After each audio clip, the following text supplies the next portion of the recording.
Hi friends, இன்றைக்கி நம்ம பார்க்க போகிறது மசாலா பவுடர். இது நம்ம சிக்கன் கறி, மட்டன் கறி, ரோஸ்ட்டுக்கெல்லாம் யூஸ் பண்ணலாம். ரொம்ப டேஸ்ட்டாக இருக்கும்.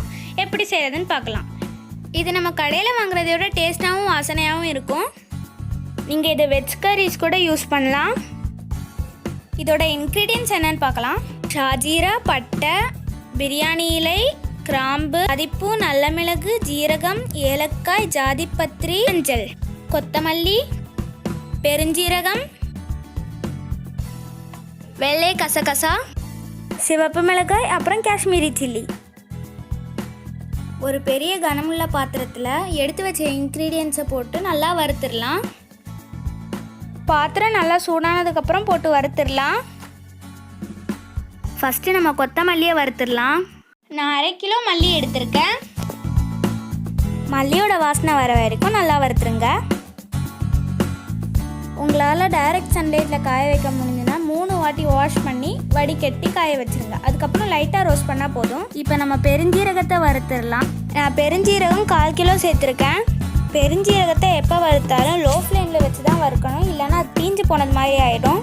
எல்லா இன்க்ரீடியன்ஸையும் லோ ஃப்ளேமில் வச்சு வறுத்துருங்க.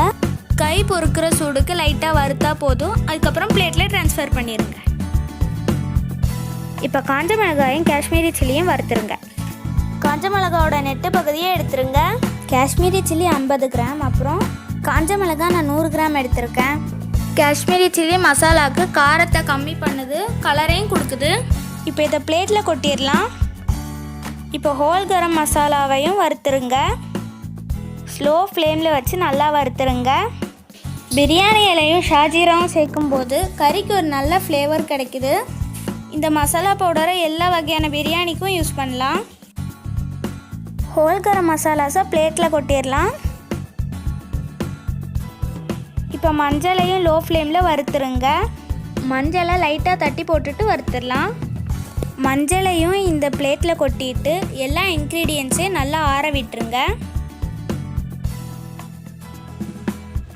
நல்லா ஆறின பிறகு கையால் எல்லாத்தையும் மிக்ஸ் பண்ணிடுங்க இந்த மாதிரி. இப்போ நம்ம கசகசாவை சேர்த்துடலாம். கசகசாவை எதுக்கு சேர்க்குறோன்னா கிரேவிக்கு திக்னஸையும் கொடுக்குது, டேஸ்ட்டையும் கொடுக்குது. கசகசாவை லைட் கோல்டன் கலர் ஆகிற வரைக்கும் வறுத்துருங்க. இப்போ நம்ம ஒரு பவுலில் கொட்டிடலாம்.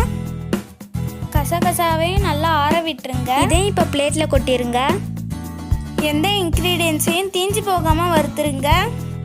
அவ்வளோதான், ஆல் பர்பஸ் மசாலா ரெடி ஆயிடுச்சு. மில்லியில் கொடுத்து அரைச்சிருங்க. அரைச்சதுக்கப்புறம் ஒரு பேப்பரில் போட்டு நல்லா ஆற விட்டுருங்க. நீங்கள் கறியிலெல்லாம் 2லேருந்து 3 டேபிள் ஸ்பூன் போட்டாலே போதும். நல்லா வாசனையான கறி உங்களுக்கு கிடச்சிடும். நம்ம இதை வெஜ் கறி, நான்வெஜ் கறி, பிரியாணி எல்லாத்துக்குமே இதை யூஸ் பண்ணலாம். இப்போ நம்மளோட மசாலா பவுடர் ரெடி ஆயிடுச்சு. உங்களுக்கு இந்த வீடியோ பிடிச்சிருந்தா லைக் பண்ணுங்கள், ஷேர் பண்ணுங்கள், அப்புறம் சப்ஸ்கிரைப் பண்ணுங்கள். இந்த வீடியோ நீங்கள் பார்த்ததுக்கு ரொம்ப நன்றி.